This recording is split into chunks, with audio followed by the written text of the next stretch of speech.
King Lear by William Shakespeare, Act 5. Scene 1. The camp of the British forces near Dover. Enter with drum and colours Edmund, Regan, officers, soldiers, and others. To an officer, Know of the Duke if his last purpose hold, or whether since he is advised by aught to change the course.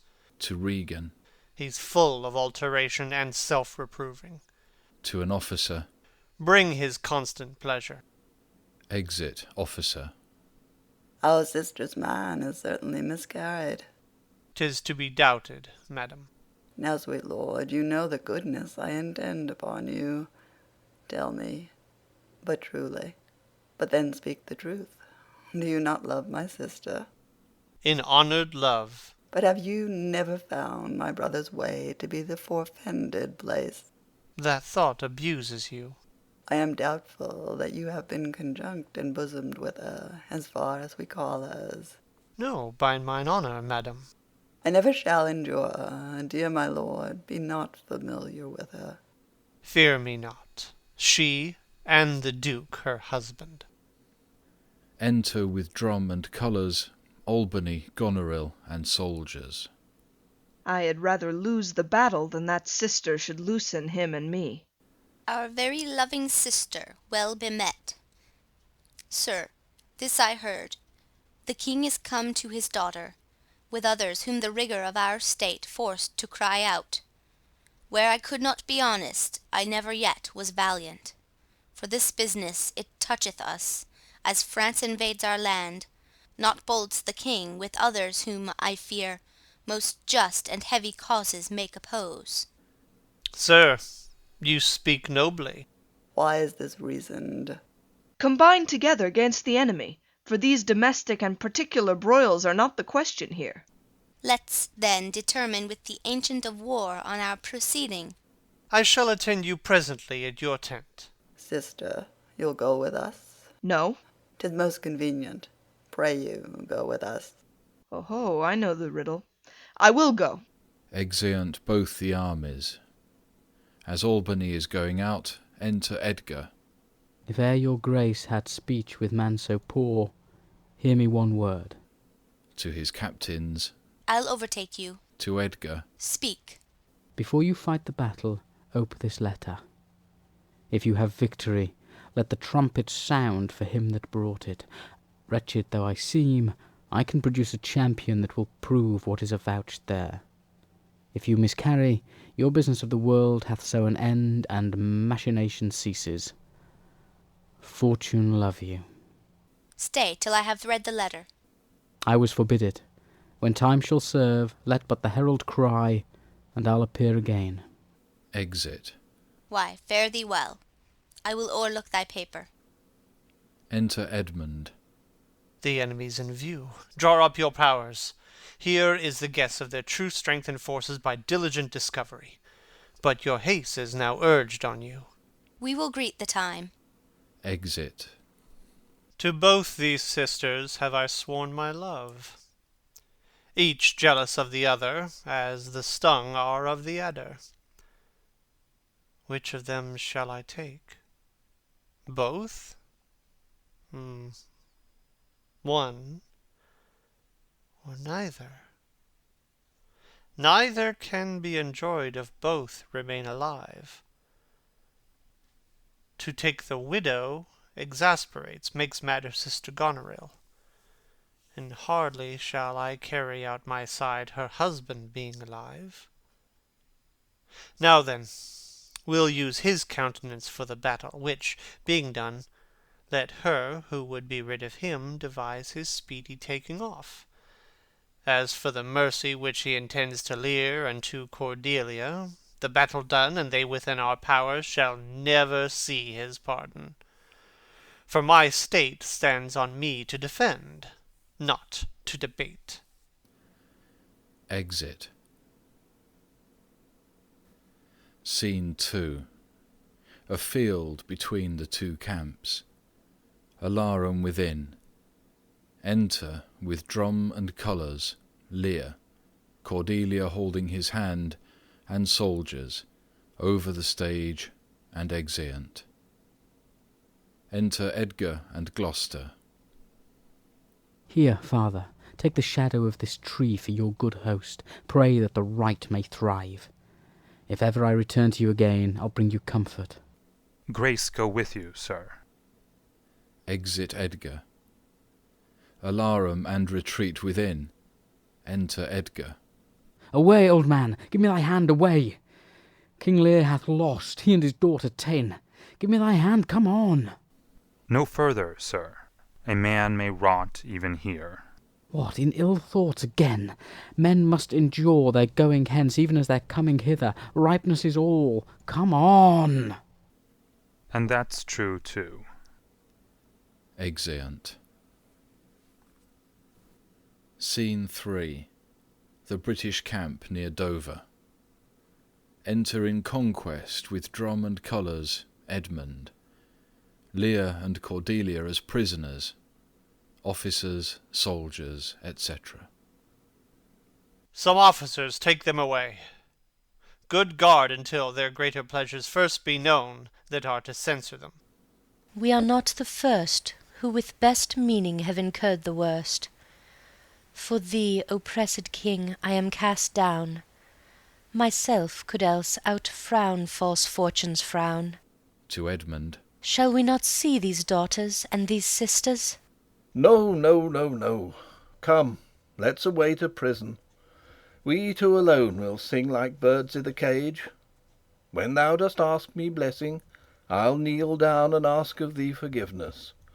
So we'll live and pray and sing and tell old tales and laugh at gilded butterflies, and hear poor rogues talk of court news. And we'll talk with them too, who loses and who wins, who's in, who's out, and take upon the mystery of things, as if we were God's spies.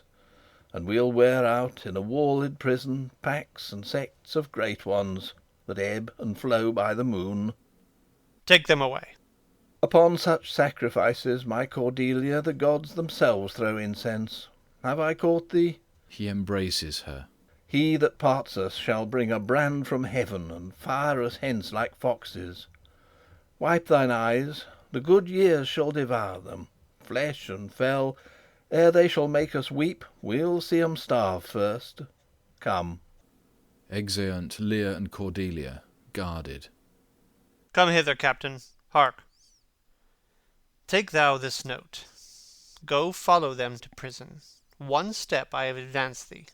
If thou dost as this instructs thee, thou dost make thy way to noble fortunes. Know thou this, that men are as the time is. To be tender-minded does not become a sword. Thy great employment will not bear question. Either say thou do't, or thrive by other means. I'll do it, my lord. About it, and right happy when thou hast done. Mark, I say instantly, and carry it so as I have set it down. I cannot draw a cart, nor eat dried oats. If it be man's work, I'll do it. Exit. Flourish. Enter Albany, Goneril, Regan, and officers. Sir, you have showed today your valiant strain, and fortune led you well. You have the captives who were the opposites of this day's strife. We do require them of you, so to use them as we shall find their merits, and our safety may equally determine. Sir, I thought it fit to send the old and miserable king to some retention and appointed guard, whose age has charms in it, with title more, to pluck the common bosom on his side, and turn our impressed lances in our eyes which do command them. With him I sent the queen, my reason all the same, and they are ready to-morrow, or at further space, to appear where you shall hold your session. At this time we sweat and bleed. The friend hath lost his friend, and the best quarrels, in the heat, are cursed by those that feel their sharpness. The question of Cordelia and her father requires a fitter place. Sir, by your patience, I hold you but a subject of this war, not as a brother. That's as we list to grace him. Methinks our pleasure might have been demanded ere you had spoke so far. He led our powers, bore the commission of my place and person, the which immediacy may well stand up and call itself your brother. Not so hot. In his own grace he doth exalt himself more than in your addition. In my rights, by me invested, he compeers the best. That were the most, if he should husband you. Jesters do oft prove prophets. Holla, holla, that eye that told you so looked but a squint. Lady, I am not well, else I should answer from a full-flowing stomach. To Edmund. General, take thou my soldiers, prisoners, patrimony. Dispose of them, of me. The walls are thine. Witness the world that I create thee here, my lord and master. Mean you to enjoy him? The let alone lies not in your good will. Nor in thine, lord. Half-blooded fellow, yes. To Edmund. Let the drum strike and prove my title thine. Stay yet, hear reason. Edmund, I arrest thee on capital treason, and in thine arrest, this gilded serpent, He points to Goneril. for your claim, fair sister, I bar it in the interest of my wife. 'Tis she is subcontracted to this lord, and I, her husband, contradict your banns. If you will marry, make your loves to me. My lady is bespoke. An interlude. Thou art armed, Gloucester. Let the trumpet sound. If none appear to prove upon thy person thy heinous, manifest, and many treasons, there is my pledge. He throws down his glove. I'll prove it on thy heart, ere I taste bread. Thou art in nothing less than I have here proclaimed thee. Sick, oh sick. If not, I'll ne'er trust medicine. There's my exchange. Throwing down his glove. What in the world he is that names me traitor? Villain-like he lies. Call by thy trumpet. He that dares approach, on him, on you, who not? I will maintain my truth and honour firmly. A herald, ho! Enter a herald. Trust to thy single virtue, for thy soldiers, all levied in my name, have in my name took their discharge. My sickness grows upon me. She is not well. Convey her to my tent. Exit Regan, supported. A herald! Ho, a herald! A trumpet sounds. If any man of quality or degree within the lists of the army will maintain upon Edmund, supposed Earl of Gloucester, that he is a manifold traitor, let him appear by the third sound of the trumpet. He is bold in his defence. First trumpet. Again! Second trumpet. Again! Third trumpet. Trumpet answers within. Enter Edgar armed, a trumpet before him. Ask him his purposes, why he appears upon this call of the trumpet. What are you? Your name, your quality, and why you answer this present summons? No, my name is lost. By treason's tooth bare gnawn and canker bit. Yet am I noble as the adversary I come to cope. Which is that adversary? What's he that speaks for Edmund, Earl of Gloucester? Himself? What sayest thou to him?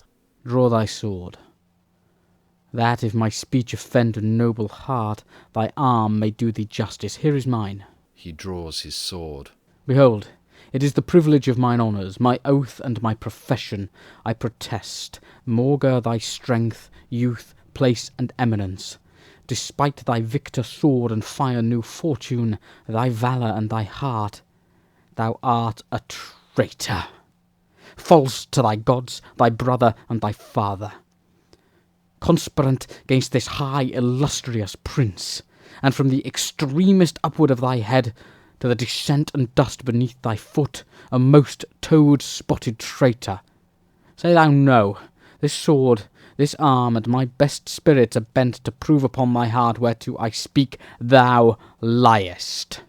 In wisdom I should ask thy name, but since thy outside looks so fair and warlike, and that thy tongue, some say of breeding, breathes.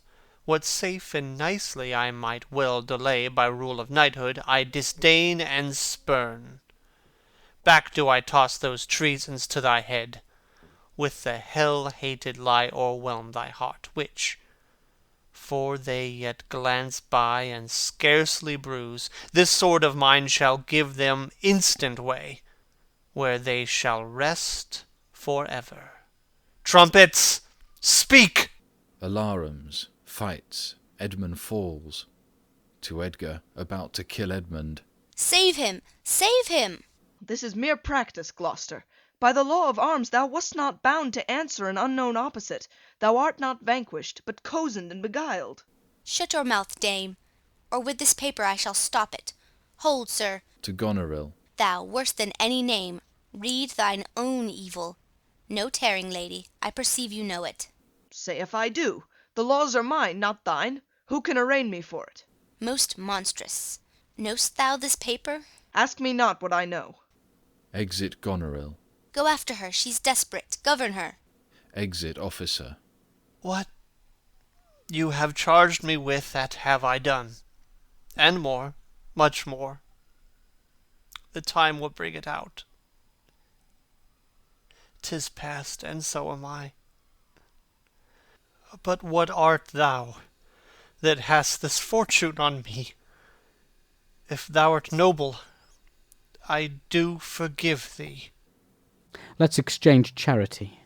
I am no less in blood than thou art, Edmund. If more, the more thou hast wronged me. My name is Edgar, and thy father's son.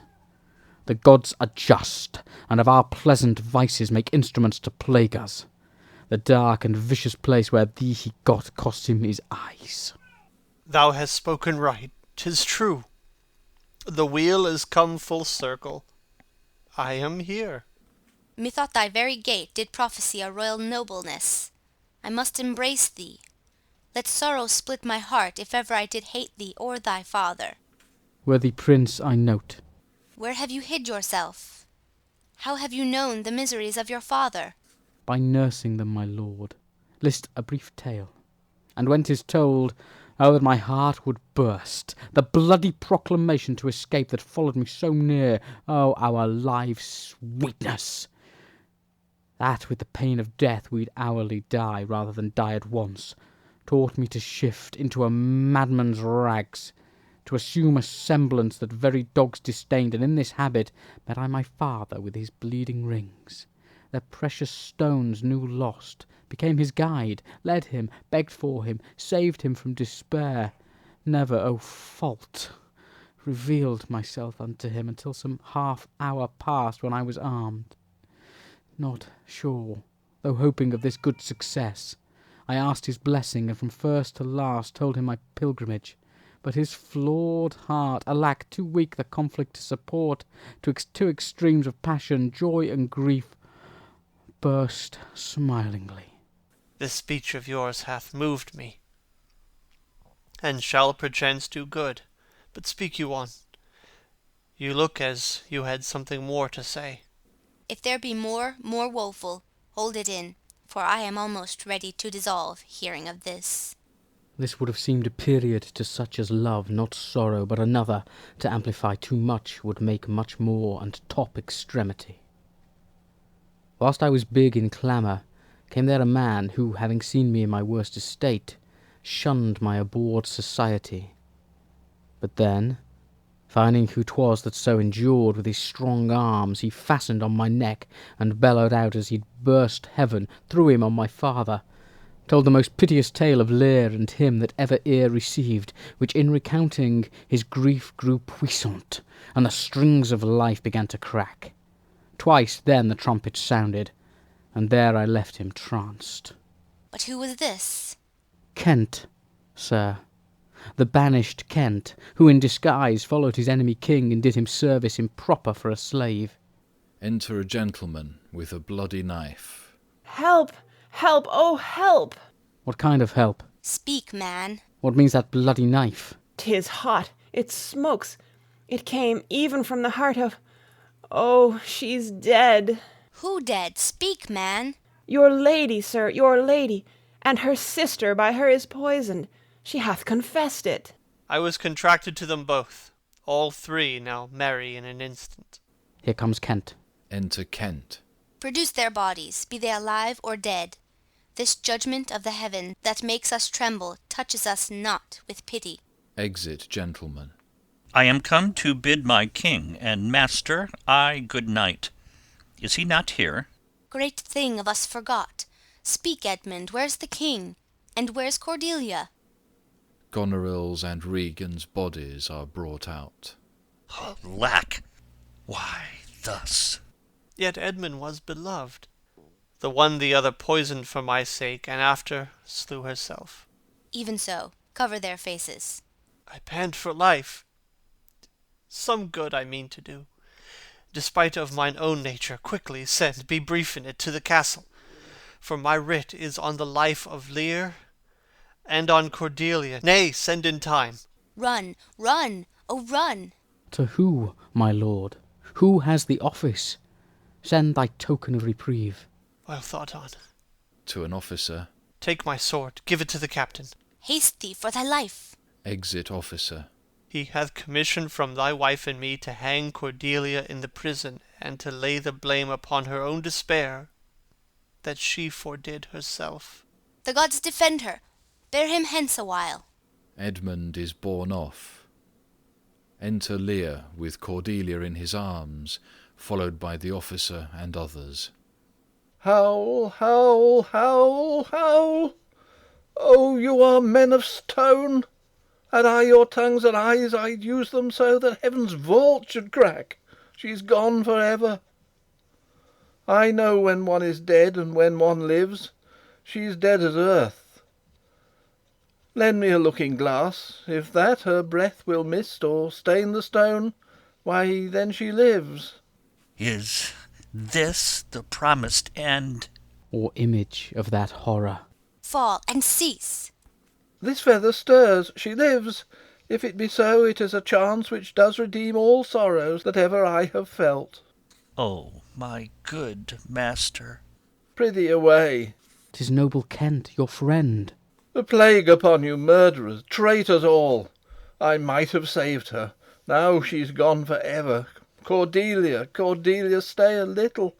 Ah, what is't thou say'st? Her voice was ever soft, gentle, and low, an excellent thing in woman. I killed the slave that was a hanging thee.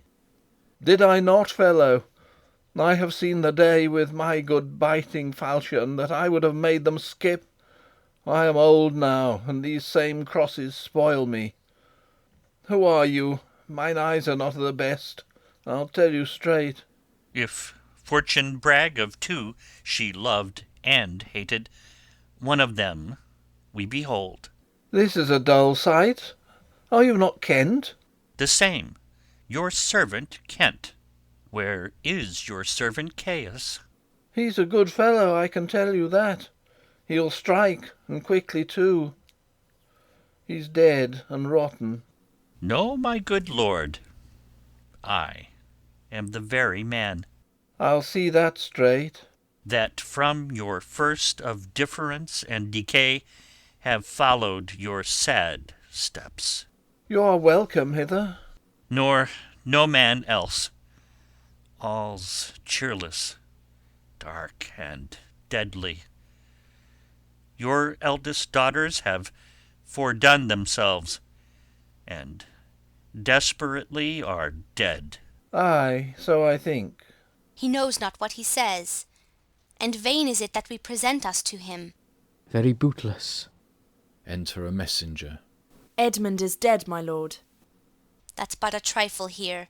You lords and noble friends know our intent. What comfort to this great decay may come shall be applied.